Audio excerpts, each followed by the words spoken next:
Hola, buenos días. Qué emoción estar por acá. La verdad es que hoy no solamente les traigo nuevas noticias, sino les traigo pues realmente una revolución en los tratamientos. Vamos a empezar. Vamos a hablar de 3 grupos de fármacos: los inhibidores de la tirosina sinasa de Bruton, los inhibidores de moléculas coestimuladoras y de las células TCAR. Entonces voy a empezar con los inhibidores de la tirosina sinasa de Bruton. No sé si los han oído, los inhibidores de BTK. Voy a empezar a platicar un poquito sobre la historia de estos BTK. Resulta que en los 50, Ogden Bruton, un médico estadounidense militar, pediatra, tenían un caso de un niño que tenía múltiples infecciones bacterianas, ya saben, graves, recurrentes y que no mejoraba. Y entonces buscó en su sangre para ver qué tenía este niño. Y pues no estaba tan bruto en el doctor. Entonces encontró que tenía una deficiencia, dije G, dije M, dije A, y entonces se describió el primer caso de agamaglobulinemia.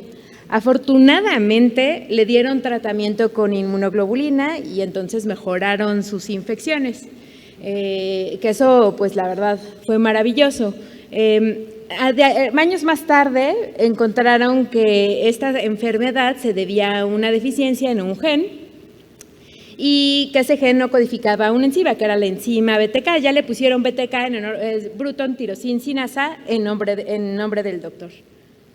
La verdad es que es interesante porque apenas en los 2000 se empezó el primer fármaco, lo hicieron un bioquímico, lo hicieron para el linfoma de células B, y pues la primera aprobación fue en el 2003 y ya ahora incluso ya tenemos, la carrera ha sido rápida y ya tenemos fármacos en esclerosis múltiple. Ahora les quiero enseñar cómo es el mecanismo de los BTK.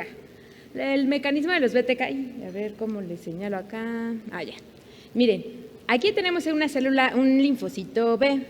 Esta es la membrana celular y aquí tenemos un receptor del linfocito B. De manera natural, nosotros vamos a tener este antígeno que se une al receptor del linfocito B y entonces se va a activar la cascada.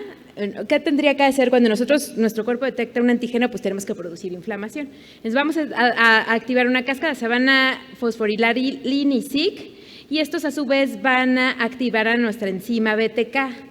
Que esta que ven en verde, y esta BTK va a activar 3 vías. ¿Qué vías se activan? Se van a activar la vía de NF-kappa beta, y NF-kappa beta, ¿qué va a hacer?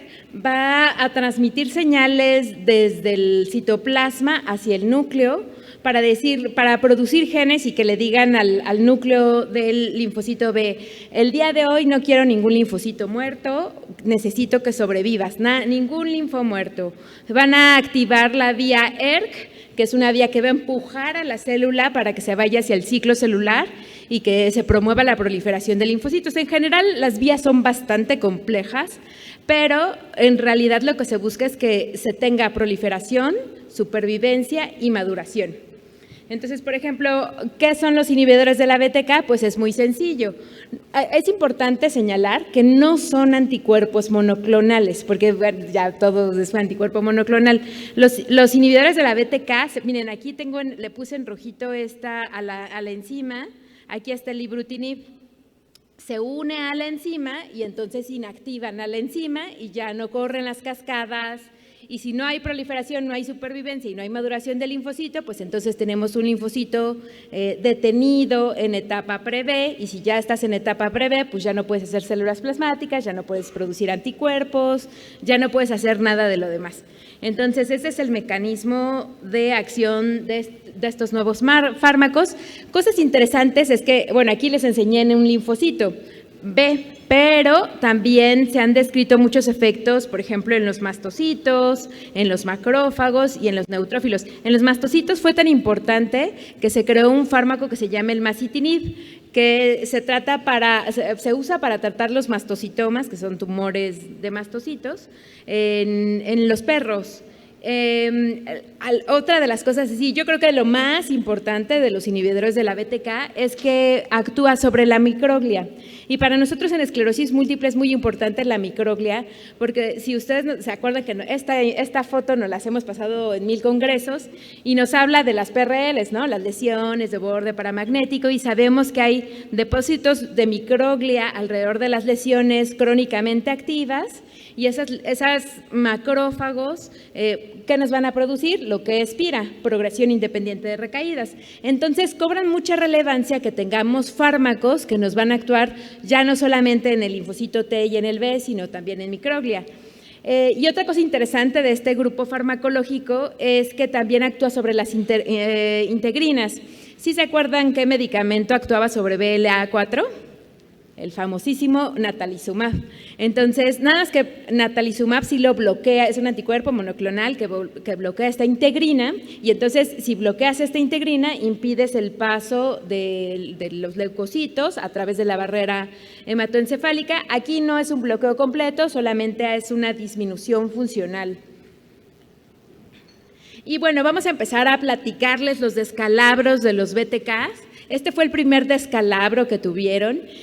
Hace un tiempo en el ECTRIMS, el doctor Montalbán nos presentó a todos, teníamos emoción de sí, ya ahí vienen los BTKs, ya es fase 1, fase 2, y de repente nos traen la noticia de que no pasó, y nosotros, pero ¿por qué? O sea, sí iba tan bien y teníamos tanta expectativa. Estos fueron los resultados de los ensayos clínicos, el Evolution 1 y este es el Evolution 1, y fíjense, fueron 560 pacientes, 564 pacientes, y esta es la tasa, esta de acá es la tasa analizada de recaídas, y tenemos que tuvieron una tasa de recaídas de 0.15. Nada más para que se acuerden los que no se dedican a esta área, es la tasa analizada de recaídas es el número de brotes entre el número de años. Entonces, por ejemplo, si yo tengo una TAR de 1, tengo un brote en un año; si tengo una TAR de 0.5, tengo un brote en 2 años; si tengo una TAR de 0.25, tengo un brote cada 4 años. Entonces, más o menos, pues aquí la verdad es que este resultado es 0.15, 0.14 para teriflunomida, y aquí dijeron, bueno, pues vamos a hacer un Evolution 2, vamos a ver cómo nos va. Igual, más de 1000 pacientes en el estudio, y sacaron una tasa analizada de recaídas de 0.11 y 0.11. La pregunta es, ¿de verdad no funcionan los BTK? ¿De verdad no sirven? Entonces, miren, esa tabla la hice yo y me costó mucho trabajo, así es que véanla bien.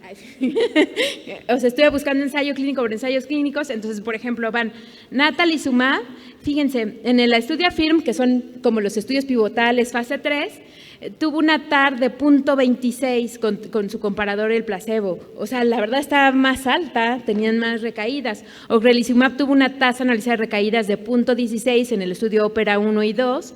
OFA tuvo una TAR de 0.11 en el estudio de Asclepios 1 y 2, Cladribina 0.14, Fingo 0.18 en el estudio Freedoms comparado con placebo, Alemtuzumab de 0.18 a 0.26 en el CREMES 1 y 2, Teriflunomida de 0.37 en TEMSOI Tower, acetato de glatiramer de 0.34 y 0.36 en el copolimer. ¿Qué ven aquí? O sea, en realidad el que había salido mejor había sido el ofatumumab, que la verdad me dirán aquí otros del índice farmacéutico, oye, no, pero esos estudios, sí, tienen razón, no son comparables, porque cada quien mete criterios de inclusión distintos. Hay cortes que son de pacientes naïve, pero lo más interesante es que tiene que ver con el tiempo en el que se hicieron los estudios.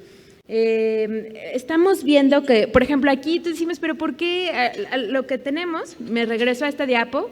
Fíjense, salieron igual que el mejor tratamiento que ha salido. O sea, que te rechacen un nuevo medicamento porque tienes una TAR de 0.11 y 0.11, es algo increíble, la verdad. ¿Y a qué se debe? O sea, la pregunta es, ¿por qué salió tan bien la teriflunomida?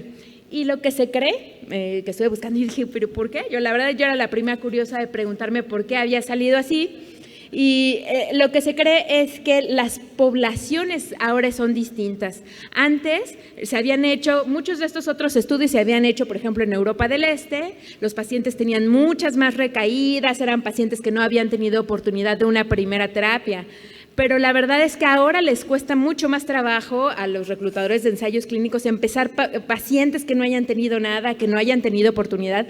El acceso a fármacos en el mundo avanzado, entonces las tasas de recaídas ya no son tan altas, ya no es fácil encontrar pacientes que tenían un año 3 brotes, otro año 3 brotes y de repente bajarlos ya no es tan sencillo. Entonces, por eso ahora entramos en un momento en donde los nuevos fármacos la tienen más difícil para que se les aprueben sus medicamentos. Vamos con el segundo descalabro de los pobres IBTK con telebrutinib. El telebrutinib tiene dos estudios principales. Los estudios en esclerosis múltiple remitente recurrente con el estudio Gemini 1 y 2. La verdad es que no les fue tan diferente en tasa anualizada de recaída. Esta es la tasa anualizada de recaídas y fíjense, la diferencia fue de 0.12 para teriflunomida y 0.13 para tolebrutinib. Yo desde que estuve revisando estos estudios creo que ya estoy recetando más teri. y bueno, eso fue en el estudio Gemini 1 y en el Gemini 2. La verdad es que se va a probar estos medicamentos hasta septiembre del 2025, pero yo creería que igual con esta diferencia pues no los van a probar. Y lo interesante también de tolebrutinib es que tiene un estudio que se llama Hércules, que es el primer ensayo clínico en esclerosis múltiple secundaria progresiva, pero no activa. ¿Se acuerdan que teníamos al ciponimod, que era en esclerosis múltiple secundariamente progresiva, pero activa? En realidad no tenemos ningún ensayo clínico en no activa, pues la industria siempre decía, no, ahí no nos va a salir nada. Y lo interesante es que tuvieron una disminución en la progresión confirmada de discapacidad en 31% contra placebo. Entonces, pues vamos a ver los resultados en septiembre del 25, pero es posible que tolebrutinib sí pueda pasar para este brazo. Ahora, ¿cuál fue el descalabro? Me dirán, pues el descalabro fue que tuvieron un paciente, bueno, varios pacientes que hicieron elevaciones de enzimas hepáticas, pero uno, a pesar de que elevó enzimas hepáticas, progresó a la falla hepática severa, lo trasplantaron en el protocolo y desgraciadamente falleció. Entonces, eso es algo que pone alertas en este grupo de fármacos o evaluar si a lo mejor solamente este libro. Yo te les voy a platicar que hay diferentes clasificaciones.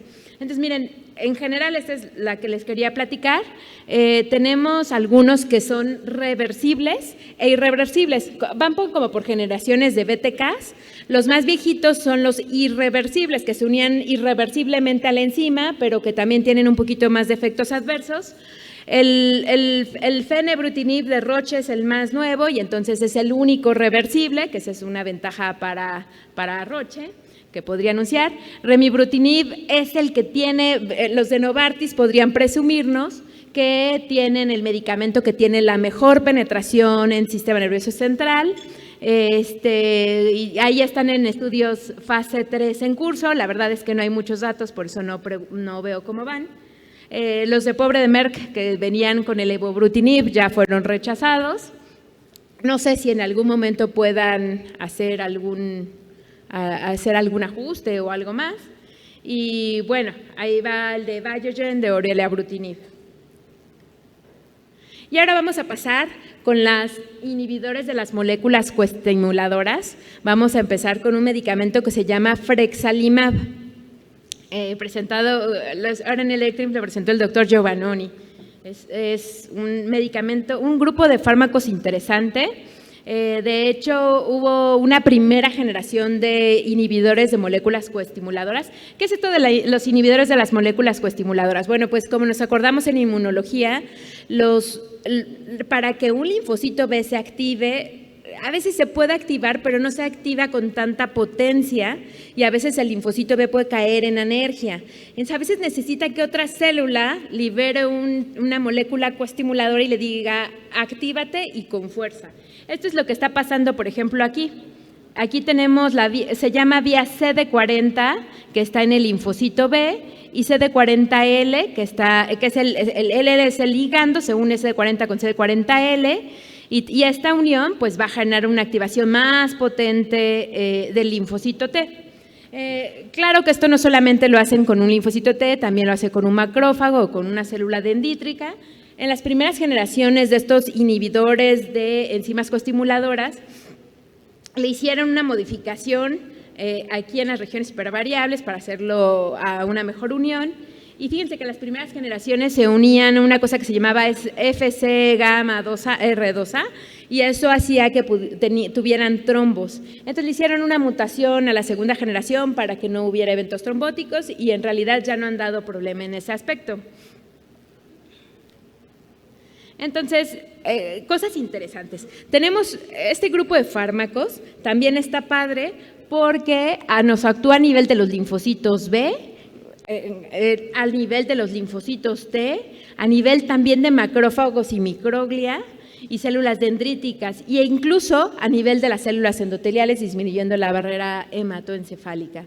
Entonces, imagínense fármacos que además, como son moléculas coestimuladoras, ¿creen que disminuyen linfocitos T? Pues no, o sea, simplemente disminuyen su activación, pero no hay inmunodepresión. Entonces, estos fármacos van a ser muy ideales para pacientes que tengan infecciones, que sean adultos más grandes. Esa parte es una de las ventajas de estos nuevo grupo de fármacos.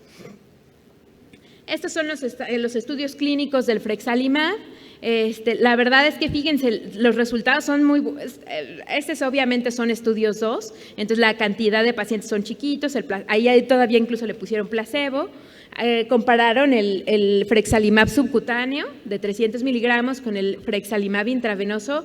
La verdad es que los resultados del intravenoso sí fueron mejor. Yo creo que en el estudio fase 3, no se sabe, pero yo creo que van a tener la formulación intravenosa. Y la verdad es que la tasa anualizada de recaídas fue de 0.04, o sea, un excelente resultado en disminución de tasa anualizada de recaídas. Entonces esperemos que se permanezca este resultado en los ensayos fase 3, porque si de ser así, sí van a ser aprobados. Los eventos adversos más frecuentes, en realidad aquí, pues los estudios estaban corriendo en pandemia y si tuvieron COVID, cefalea, nasofaringitis, pero nada relevante. Creo que incluso me podría atrever a decir que son un poquito más seguros que los BTK, estos inhibidores de moléculas coestimuladoras. Y ahora voy a pasar con mis favoritas. La verdad es que de esta parte sí estoy súper emocionada. Las células TCAR sí es una revolución en la medicina. Yo les voy a empezar a platicar porque si no, nada más en la introducción me tardo 1000 años. Miren, el doctor Eshar en 1980, que es un inmunólogo israelí, estaba pensando, ay, ¿qué hago? Porque él estaba buscando tratamientos para el cáncer. Entonces dijeron, ¿y si ocupamos el sistema inmunológico para matar a las células tumorales? Y dijeron, sí, vamos a ocupar el sistema inmunológico. Y dijeron, vamos a hacer una superhéroe de célula T. Y entonces, ya me pasé de diapo. Entonces, de hecho, este dibujo, ahora ya han ganado un montón de premios por todo el mundo y siempre ponen este dibujo de cómo es que ellos veían que nuestra supercélula T era así, iba a ser como el superhéroe que matara las células del cáncer. Entonces, dijeron, pues, ¿cómo la hacemos superheroína? Y dijeron, vamos a darle poderes. Necesitamos la célula que mejor reconozca antígenos. ¿Quién es la célula que mejor reconoce antígenos? El linfocito B. El receptor del linfocito B es el más bueno para reconocer antígenos y le pusieron un pedacito del linfocito B. ¿Quién es la célula que tiene mayor capacidad para matar? Así que tiene capacidades citotóxicas, pues los linfocitos TCD8. Entonces hicieron una quimera y les presento acá cómo la hicieron. Miren, este es un receptor del linfocito B que en realidad estructuralmente hablando es como una inmunoglobulina.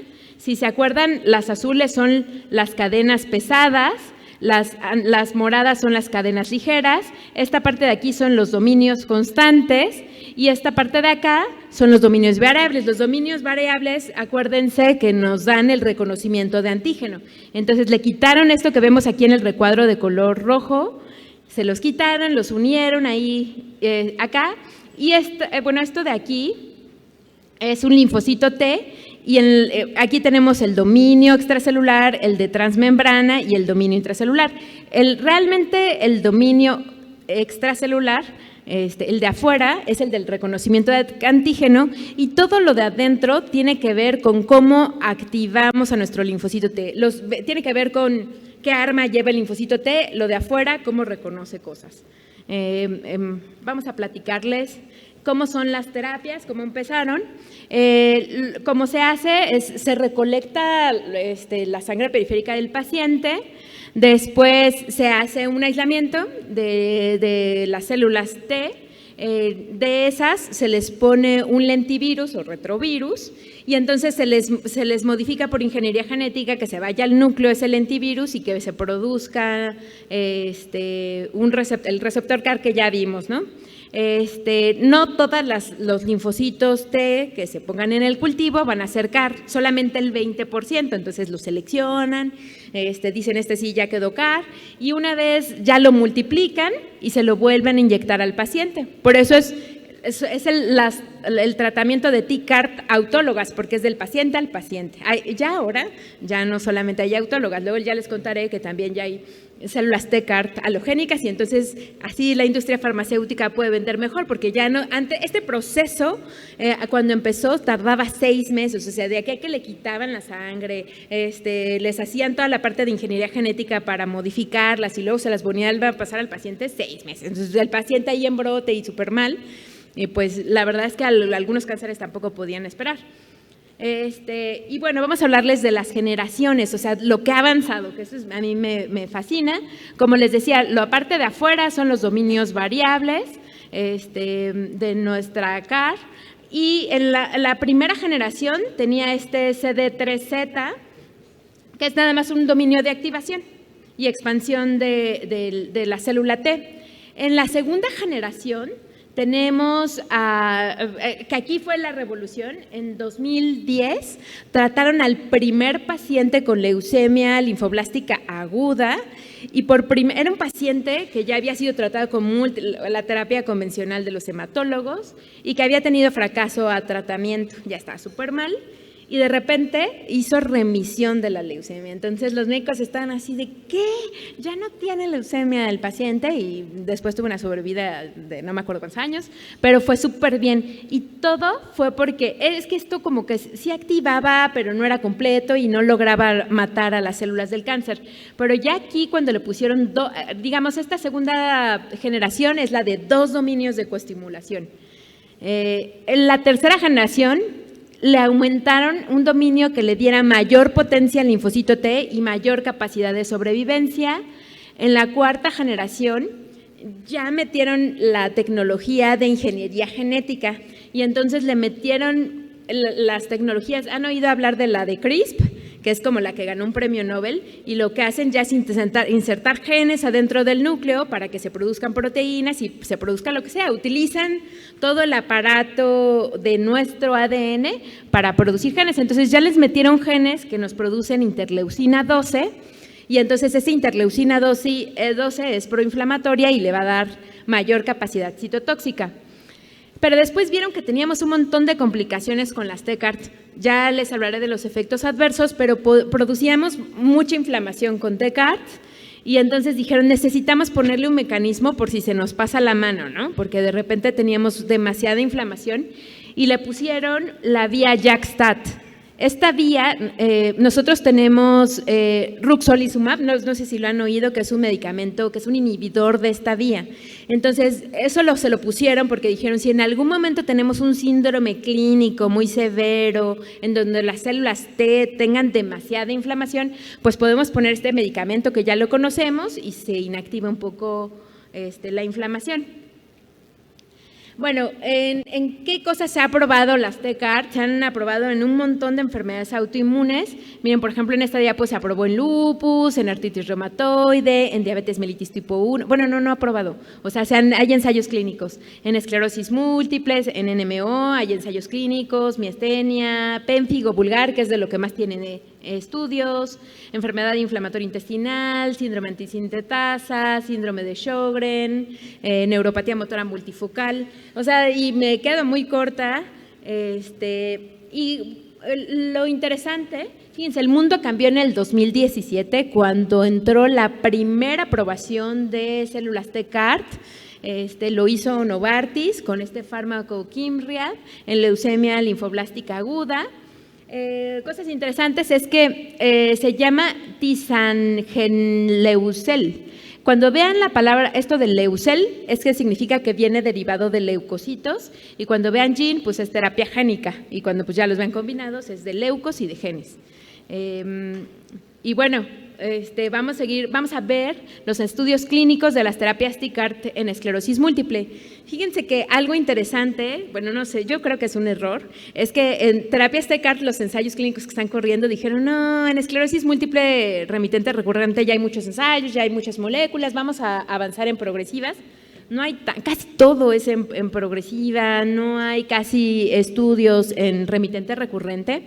Y si yo les preguntara, ya ustedes tienen TCAR y tienen que diseñar las TCAR porque finalmente las TCAR tú las diseñas y puedes hacer que tu célula T se vaya contra cualquier antígeno. Si yo quiero que vaya contra el anticuerpo antiacuaporina 4, pues la diseño y digo, tengo linfocitos T matando la acuaporina. Así como puedo matar cáncer.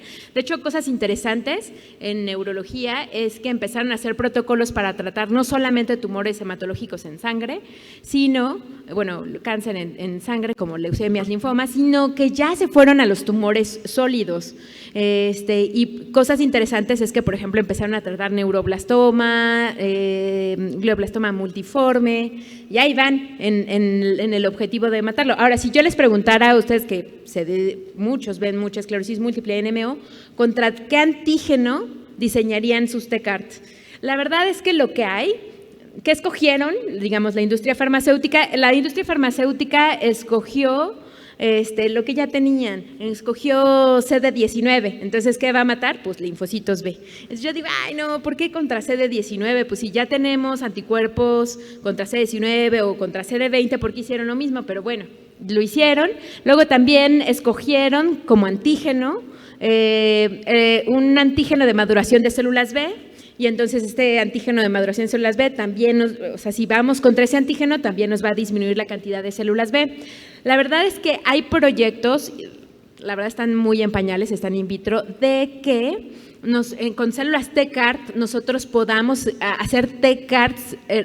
¿Se acuerdan que hay células T reguladoras y B reguladoras? Bueno, hacer y que muchos de nuestros fármacos como cladribina, como alemtuzumab, que son terapias de reconstitución inmune, son muy prometedoras porque pueden producir que se incremente la población de células que controlan la autoinmunidad. Entonces, uno de los objetivos con las TCAR sería crear células que vayan a esa parte, a la de autorregulación de la autoinmunidad. Pero la verdad es que eso todavía no hay, pero yo tengo mucha esperanza de que exista. Y bueno, las TCAR, la verdad es que falta muchísimo tiempo para que pueda ser un mundo posible. Las otras moléculas ya casi están aquí, ya están en ensayos fase 3, los IBTK, las moléculas coestimuladoras es cuestión de añitos, pero en TCAR, la verdad es que para empezar, bueno, eso no es efecto adverso, pero es algo difícil, es que son muy caras, están alrededor de 8 millones de pesos, requieren mucha más tecnología. Y la verdad es que la parte de efectos adversos también es importante.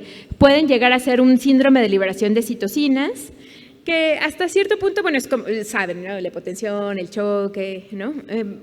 Lo podemos tratar con medicamentos como el tocilizumab, que es un anticuerpo contra interleucina 6, pero el que sí no podemos tratar con anticuerpos monoclonales es cuando ya tenemos un cuadro de neurotoxicidad, entonces ya aquí hay un cuadro de edema cerebral, hay crisis convulsiva, el paciente tiene alteraciones del estado de alerta y puede hacer coma, o cuando ya hay citopenias prolongadas, puede haber anemia, trombopenia, infecciones, alteraciones en las inmunoglobulinas, el síndrome de activación macrofágica, que es raro, pero que también puede presentarse con ferritina alta, alteraciones en la coagulación, alteraciones hepáticas.